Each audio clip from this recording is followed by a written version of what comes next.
यसु नासरी के पुरफजल नाम में, जिसने हमें दूसरा मददगार दिया और जो आहें बरबर के हमारी शिफात करता है, आपकी सलामती हो।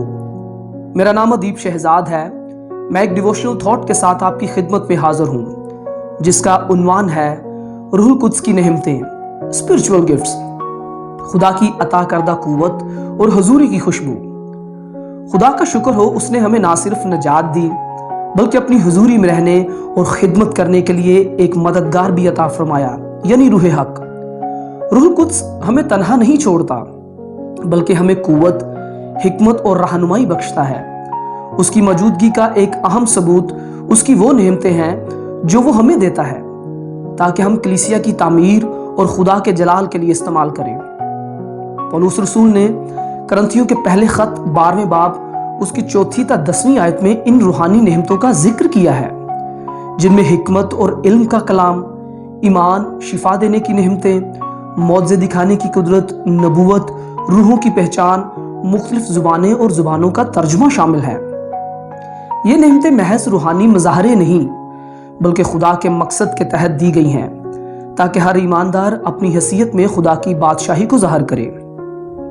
रूहुल कुद्स की नेमतें हमें याद दिलाती हैं कि हम महज दुनियावी इंसान नहीं बल्कि रूहानी तौर पर मसीह के जिस्म का हिस्सा हैं।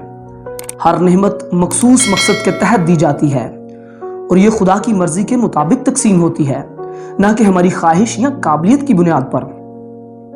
इसका मतलब यह है कि हर एक ईमानदार को कुछ ना कुछ दिया गया है जिसे वो कलीसिया की भलाई के लिए इस्तेमाल करे। इन नेमतों के जरिए ना सिर्फ कलीसिया की तामीर होती है बल्कि गैर ईमानदारों के लिए भी ये खुदा की कुदरत का सबूत होते हैं। जब कोई जुबानों में बोलता है और दूसरा उसका तर्जुमा करता है, या जब किसी के लिए दुआ की जाती है और वो शिफा पाता है, तो ये सब खुदा की हुजूरी की इलामत बन जाते हैं। ताहम हमें याद रखना चाहिए, ये नेमतें मोहब्बत के बगैर बेफायदा है। करंथियों के ही पहले खत 13वें बाब में पौलुस रसूल रूहुल कुद्स की हदायत से लिखते हैं, अगर मैं आदमियों और फरिश्तों की जुबानें बोलूं, मुझे नबूवत मिले, सब वेदों और कुल इल्म की वाकफियत हो, ईमान कामिल हो, मगर मोहब्बत ना रखूं तो मैं कुछ भी नहीं।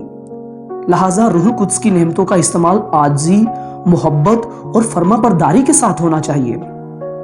आज हमें अपने दिलों को खोलकर और आजी से खुदा से दुआ करनी चाहिए कि ऐ पाक रूह, मुझे वो नेमत दीजिए जो आपके मकसद को पूरा करने के लिए जरूरी हो।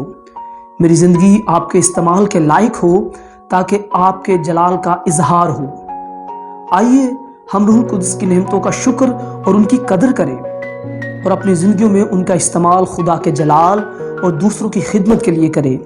यही एक जिंदा और मौसर कलीसिया की पहचान है। आमीन।